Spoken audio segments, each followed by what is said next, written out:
Love at First Click. Chapter 1. Meeting on the Square. John stood in the central square, watching the streams of people rushing about their business.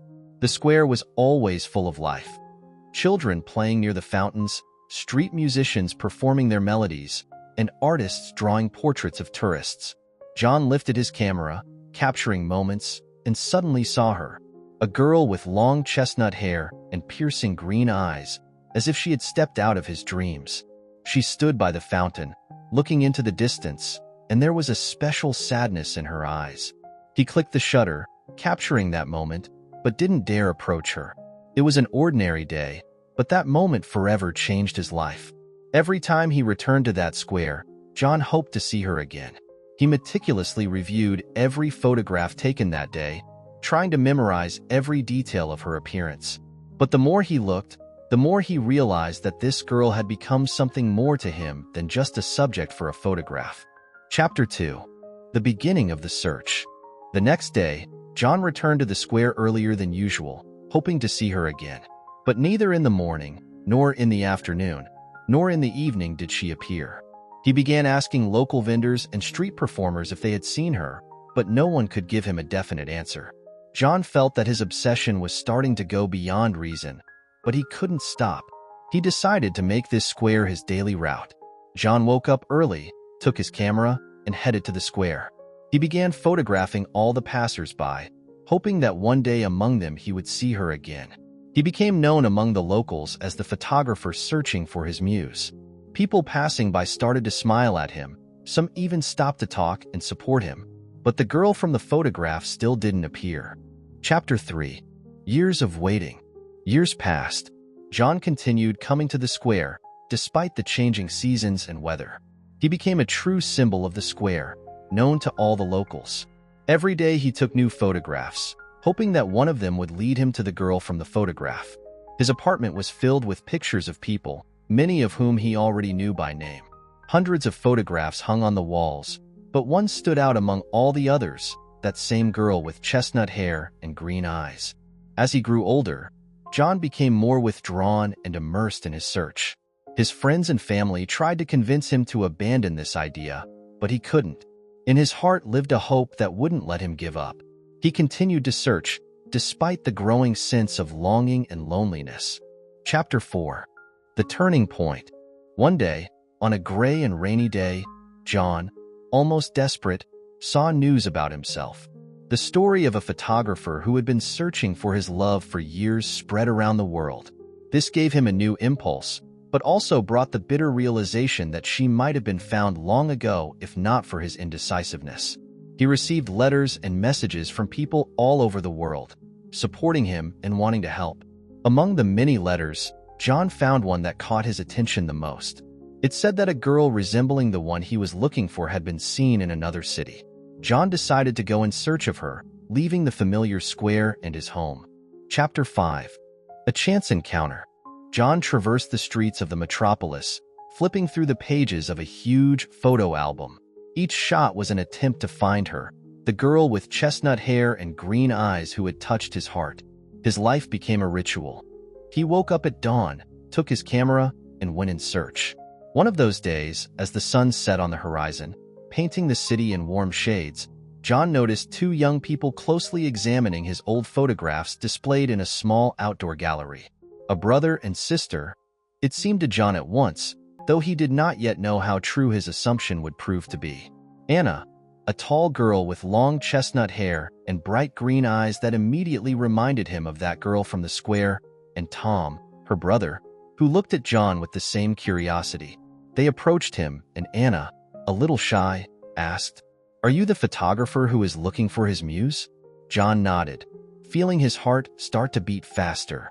Anna and Tom told him that their mother, Elizabeth, often mentioned the photographer who had once taken her picture in the square. John recognized in their stories the features of that same girl, her eyes, her smile. He realized that his search had led him to something important. Chapter 6. Conversation with the Children. John invited Anna and Tom to a nearby cafe where they could continue their conversation in a more relaxed setting. After ordering hot chocolate and pastries, they sat down at a corner table with a view of the bustling city outside the window. Anna began to tell him about her mother, Elizabeth. She was young and beautiful when she met John in the square. Her parents insisted on a marriage to a wealthy man, and she complied with their wishes, though her heart always belonged to that moment in the square and to the photographer who had captured her true essence. Elizabeth often told her children about that day and how the photographer had managed to capture her soul. She always said that was her true smile, Tom added, glancing at the photograph of his mother that John held in his hands. "We've heard so much about you, Mr. Smith. Mom considered you her savior at a moment when she really needed support." John felt tears welling up. He had never thought that his photograph could have such an impact. He told Anna and Tom about his search, about how he came to the square every day, hoping to see Elizabeth again. He shared his guilt for not approaching her then and his loyalty to that one meeting. Chapter 7. Memories of the Past. Listening to the children's stories, John plunged into memories of those days when he first saw Elizabeth. He recalled every moment, every glance, every movement. It seemed to him that all these years he had been trying to find not only the girl from the photograph, but also a lost part of himself. Anna and Tom talked about their mother's life, her struggles, and how she tried to be happy for her children. John understood that her life was full of hardships, but also joys that she found in her children. He realized that despite his guilt, he could not change the past. His indecisiveness had become part of their story, but it did not define it entirely. Anna showed John old family photographs where Elizabeth looked happy and caring.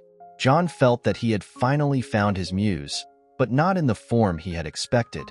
Instead, he found her in her children, in their smiles and looks that reminded him of her. Chapter 8. The Sad Truth. Sitting in the cafe and listening to Anna and Tom's stories, John realized that his search had finally come to an end. He learned that Elizabeth was no longer alive. She had passed away, leaving behind wonderful memories and loving children. John felt both bitterness and relief. His search was over, but not as he had hoped. Anna told him that their mother often spoke of John and how she wished she could meet him again. But life had taken a different course, and they never got the chance to meet again. John felt he had lost something important, but also understood that his search had not been in vain. It had led him to new friends, new memories, and perhaps a new beginning. Chapter 9. A New Hope. Despite the pain of loss, John found a new family in Elizabeth's children. He began helping them, photographing them, and creating albums of memories about their mother. This became a new purpose in his life, a continuation of his journey. He found solace in knowing that despite missed opportunities, he had preserved the memory of that single meeting in the square that had changed his life. John continued to photograph, but now his work was dedicated not only to random moments, but also to those he loved and lost. He found peace in his heart, knowing that despite the missed opportunities, he had preserved the memory of that single meeting in the square that had changed his life. And although he never met his love again, he found her reflection in her children and their smiles. John realized that love can manifest in different forms, and that sometimes it finds a way to reach us, even if we don't immediately notice it. He understood that life is full of surprises, and that every encounter has its own meaning. In the end, he found his muse in a new family and in his memories, and this became a new hope and a new beginning for him. The end. If you enjoyed this video, please subscribe to our channel and don't forget to hit the like button. Thank you for your attention.